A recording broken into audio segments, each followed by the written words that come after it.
Two boys from the east of London, Ronnie and Reggie Kray. Their mum thought they were good boys, but they could and did deliver a bloody good beating. Those who got in their way got a smack, and those who called them names got a lot worse. There were rock and roll nightclubs, girls, boys, piles of money, and prison sentences. Two of the most notorious people to own London, who in the end were only loved by their mum. This story will take you into the real underground of London, and we're not talking about the tube. Welcome to another episode of Blind History. We try to bring you a variety of people. It can't just be the great commanders and statesmen. It also has to be a couple of nefarious characters. The Krays were two brothers, K-R-A-Y, Ronnie and Reggie. I didn't know a lot about these guys until you told me about them. So they were the most notorious gangsters London has ever seen. Violent, intelligent. Mm-hmm. They shouldn't have done what they did. It's crazy what they managed to achieve. Twins. There was a study done 4 years before the twins were born where they said that at least one twin predisposed to crime. It's guaranteed, 90% guaranteed the other one will be as well. And they then proved this. And then 1933, these boys were born. All right, so how did they start? I mean, were they born to like a poor family in the East End of London? They were. So it's very important to look back at where they came from. So firstly, the father, Charles Kray, he liked to spend time with the guys. So he married Violet, who was the mom of the Krays, in Bethnal Green, which is East London. It wasn't the best place. No. And it was known for its villainy. Mm. Good word. Yeah. Charles Kray was a proper smose. He used to drive all over the country, selling whatever he could. He loved money. And he would disappear for a week and then he would come back. So Violet realized that was her lot in life. So when the twins came, she was so excited because she felt like a celebrity, pushing the pram around, the twin pram. Mm-hmm. Where the real learnings came from the twins was from their grandfather on Violet's side. So Violet's dad. Why, was he a crook?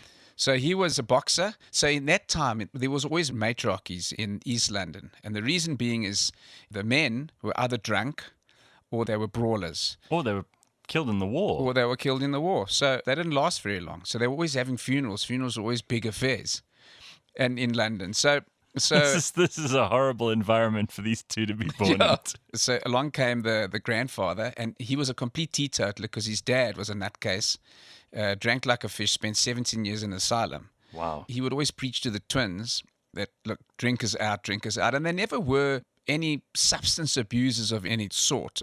Ronnie became a complete nutter, but Reggie was actually very, very organized and straight. You didn't often see that where they got drunk or anything to that effect. So I think the grandfather made a difference. But the grandfather spoke about all the big gangsters that had lived in the Cockney area, and also spoke about Jack the Ripper, which was just around the corner in Whitehall.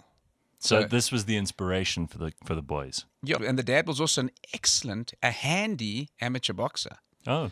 So the twins straight away thought of that. This is good news. And they used to sit in their grandfather's lap. But the twins used to fight against each other like two ferocious lions. Mm. And people thought they'd kill each other, but they never did. 10 minutes later, they were smacking each other on the back and the greatest of friends. Hmm. And when the one lifted his arm, the other one would lift his arm. It was frightening. So they were really in simpatico the whole time. Exactly. Very much in sync. So where did their career start? Because I know they ended up owning nightclubs on the West End. I know they ended up being like in a protection racket. And we'll get to all their nefarious deeds later on. But you don't start off being bad. So they did.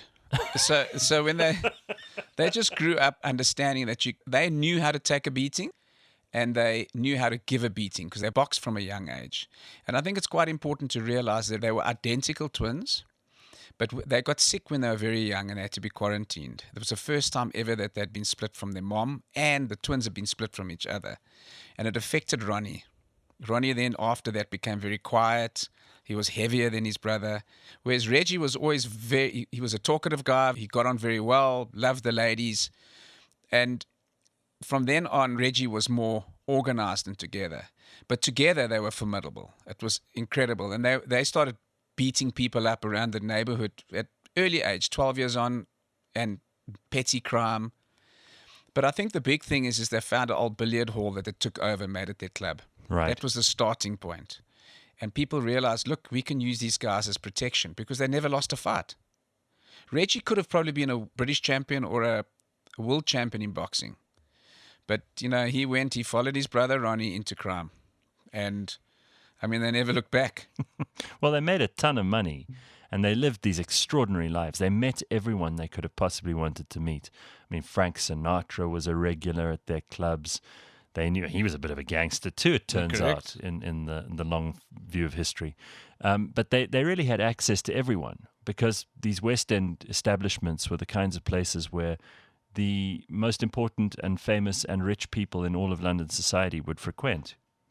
But they weren't in the West End in the beginning, so they ruled the East End, but they wanted to. Right. But there was a good old crafty gangster, Billy Hill, Yeah? that ruled that side of the world. So they came along, and these guys weren't Billy Hill and his gang, violent.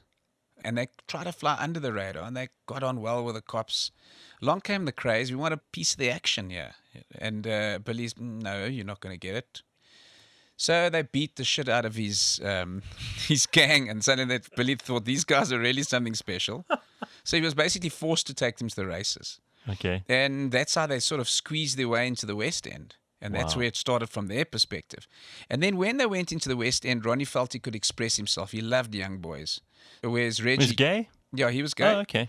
So Ronnie was gay. He always had an entourage of young boys. And then there was also ministers and members of government, Lord Boothby. Oh, okay. I read about this. Yeah, so they were also gay. And so they hung out together. And they tried to create a political scandal out of it, right? Correct. And the newspaper eventually got involved and published the story that Lord Boothby was having an affair with Ronnie, and Ronnie got upset, and Lord Boothby threatened to sue. And he didn't threaten to sue, he sued. And £40,000 was paid to him. The government lost the case, and that really jilted the police. Once again, the Krays had shown they could brush away from the law. But when we look at the Teflon Don, and we spoke a little bit in the last series about John Gotti. Gotti, he was such a flamboyant guy that he wanted to show who he was.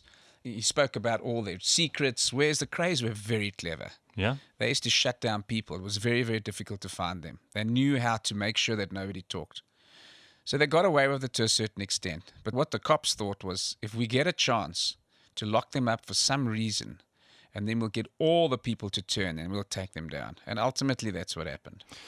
There are a couple of other characters in this story. I want to know about the detective who actually eventually managed to bring them in, because he's quite an interesting character as well. There's like George Cornell, who's the guy who Ronnie Kray shot. Yeah, in He cold blood. He was a member of the Richardson gang, right? That's correct. And they were a rival South London gang. These guys really, they were like the great conquerors of the ancient times, except they were doing it just within the confines of London. Exactly.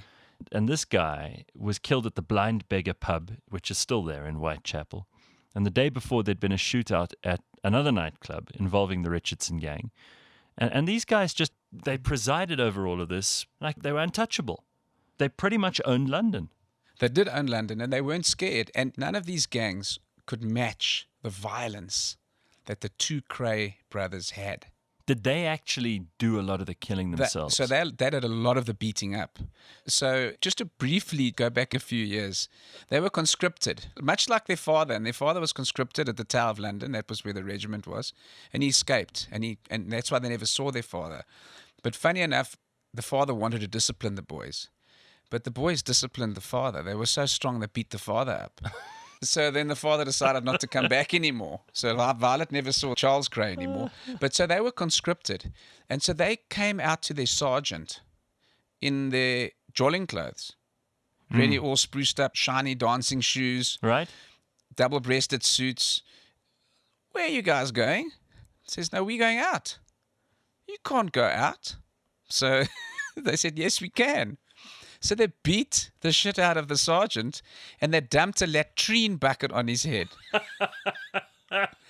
So they obviously were very. And they got to go out that night. They just walked out the door. Then they said, no, we're going to lock you up now in the military jail. And then they sent in the worst possible brawler sergeant in the army to go and teach them a lesson. Yeah.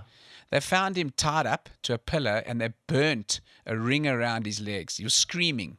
He was yelping like a pig. And they walked out again. So they were dishonorably discharged. They loved confrontation. And so that was the focal point of the gangs. So the Richardson gang were just nowhere. Yeah, they would never have been able to mount an effective resistance. But what happened with this CORNELL fella, Yeah. he made a slur to Ronnie. And Ronnie was psycho. Ronnie was diagnosed as a paranoid schizophrenic. So he thought the whole world was going to come to kill him. And being as violent as he was, it was just a recipe for disaster. So this guy just made some offhand comment. Correct. And but like offhand comment on his sexual preference. Oh, right. Okay. And so Ronnie was fed up, broad daylight, went into this pub. The bar girl saw everything, went straight to CORNELL, blew him away. And he said that it was the best thing he could ever Shot do. him in the head? Shot him in the head. Oh, my God. And then he walked out. And he said, it's the best thing I've done. Yeah. And the cops came to find out, and nobody talked. So they'd wrapped them up. Wow. But later on, once they were in jail, they all talked. They all sung. Well, let's talk about this guy who eventually managed to read them the riot act, and that was Detective Chief Superintendent Leonard Nipper Reid. That's him. Of Scotland Yard, who was promoted to the murder squad. And his first assignment was actually to bring down the Krays. He's like the protagonist and the antagonist in any good story. He's like the good guy to their bad guys. And refused to let go. He's very strategic. Because they were so closed in as a family, Yeah. It was very, very hard to break it. How did he break them? So initially, he got one person to be able to talk. He turned one of Hill's compatriots, but Hill was now living in Monaco or some in Spanish villa. And he spoke. And they had enough to bring him in on that. And then when they did that, and it was one night, almost like the Nights of the Long Knives, the cops came in and they arrested, I think, over 100 of these gangsters, of the firm, the organization. No, they called it the firm. They called it the firm. Based very much on the mafia's Murder Inc. And there was also an FBI guy that was in on it. He was inside, very close to Ronnie Kray. That was enough for them to lock them up. And the minute they did it, then everybody just came pouring through. And of course, then they were arrested and they were put on trial and they were convicted. Convicted, life sentences. And they were sent to jail for life. But I think they were allowed out to go to their mum's funeral. Correct, yes. In like Violet 1989 or something. So Violet died in 1980. They loved their mother. Yeah. Absolutely loved her. And she loved them. And she never, ever scolded them right through their young careers. When people told her how bad they were, oh, my boys, I don't think that's the right story. So when they loved, and especially Ronnie, because Ronnie had problems, mental problems. But by then, Ronnie had spent most of the time in the hospital under sedation. But Reggie spent everyday training. He spent every day, kept in shape in prison. They ran a racket in prison, from prison, especially in the early years. Frank Sinatra was one of their clients while they were in prison. Wow. So they were protecting him, and he was one of their clients while they were in prison. And they were in prison for life. And the first time they'd get a look in on parole was when they were 65. And Ronnie was a Category A prisoner. He was considered like the most dangerous man in England. Correct. Even behind bars. Yeah, he was an absolute psychopath. And when he was behind bars, I mean, he nearly killed somebody again. So that's when they started just putting him on sedation drugs. So he spent most of his life, half sedated. Now, Ronnie, I mean, the reason I asked just now, are you sure he was gay? Because when he was asked, he used to say, no, I'm bisexual. I've always been bisexual. He wrote it in his memoirs as well. Yeah. He did have a relationship with a woman too. Her name was Monica in the 1960s. He dated her for about 3 years. And he called her the most beautiful woman he'd ever seen. He also is mentioned in Reggie's book called Born Fighter, where they talk about each other's relationships and all the rest. And as you say, because they were twins, they were so close, they knew everything about each other. A letter that Ronnie sent to his mother from prison also referred to that girl. If they let me see Monica and put me with Reg, I could not ask for more, was all that he said. Yeah, that's always what he wanted. He never wanted to be apart from Reg. The big thing for Ronnie in his early years was he loved the boys.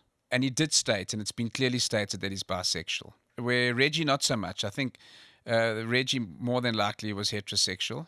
Yeah, he actually married a woman called Frances SHEA, and she committed suicide not long after that. So. But she couldn't live with him. Yeah, That was actually was imagine? crazy. Oh. But it's also, the Krays is a sad story to a certain extent, because you have the twins. First of all, Reggie could have been a proper world champion boxer. Both of them never lost a fight. But Reggie was very careful. He knew how to wear his opponent down. He was very strategic in the way he did it. Ronnie just wanted to kill them. Then when Ronnie went to prison, Reggie flew. He grew their business. He grew the organized crime side. He grew their nightclub business, all the non-illegal parts of the business. In 3 years that Ronnie was in prison, the business grew 10 times of what it was before. So if only, he kind of they needed each other, but if Reggie had been able to do it on his own, it would have been a legit operation. And he would have gone, if you can say that, inverted commas, straight. Yeah. If something happened like Ronnie died, but if Ronnie never died, Reggie was never going to leave Ronnie. It was not in his human capability to leave Ronnie. So that is the sad story about the twins, that there was really an opportunity for Reggie to live a healthy, long life and out of prison. Ronnie died first. I think he died in 1995, and he was already 61 at that stage, Yeah. heart attack. And Reggie was allowed to go to the funeral, but in handcuffs. Which is incredible. Yeah. And eventually Reggie, he became a reborn Christian in jail, and then he was released on compassionate grounds by Jack Straw, the former Home Secretary. And he, of course, died not long after that because of bladder cancer. They died in their 60s, Sure. 61 and 65. But, once again, like I said in the beginning, it should never have happened. They got so big. The mafia looked in and they said, we want a piece of this part. The New York mafia came in with their Murder Inc. And they directed the Krays on how they should set up the organization. They had strong links. They were issuing false bonds in Canada. The organization, the money was pouring in. And then they had to suffer the ignominy of not being able to afford at their trial, when they're going to be incarcerated, a proper lawyer, because the money just dried up, because they never saved anything. So everything just dried up. But what was interesting, when they were in jail, everybody wanted to know about the Krays. They wrote books. They were so rich in jail. They had so much money that went to their mother. And the reputation, obviously. And the reputation. And there's still that reputation in London now for these kind of hard East End boys who, are tough as nails and can handle any situation. They probably were the inspiration for a lot of what Guy Ritchie put into movies later on. Correct. Yeah. The Cockneys. Yeah. So it was... Yeah, Cockneys. Yeah. And they absolutely came across London so powerfully. Yeah. They also, just interesting to note, they went to Nigeria because there was an opportunity for them to take over part of the country. They were going to have their own country. They had all these funny things going on. What an incredible pair of boys They these were guys just phenomenal. And their brother was in with them. Charlie, Yeah, he was in with them, but he was a softie. but he also mostly. went to jail. Yeah, he also went to jail. Yeah, he went to jail. The Most like his softie mum. in the family went Yeah, to yeah, jail. yeah, he The went- good guy in the family was also in jail. But they were, when you meet somebody, there's always somebody in this world that's stronger than you. And for the life of this story, they never found anybody that was stronger than the Krays. They decided to go out of their territory and open a nightclub. So almost, you could say, innocently, if that's possible. So they had the nightclub, and the local gangsters had no idea who the Krays were, and because they come from the East London. This is more central London. They came along and they said, look, you need to pay us for the privilege of being in our area. And the next day they found these guys lying in a gutter. It was just incredible how strong and frightening. And these boys wanted to do it themselves. They didn't have henchmen. Exactly. They did it all. They did it all themselves. God. All right. Well, I'm very happy to learn about them, but I'm very glad I didn't meet them in the streets of London. Me too.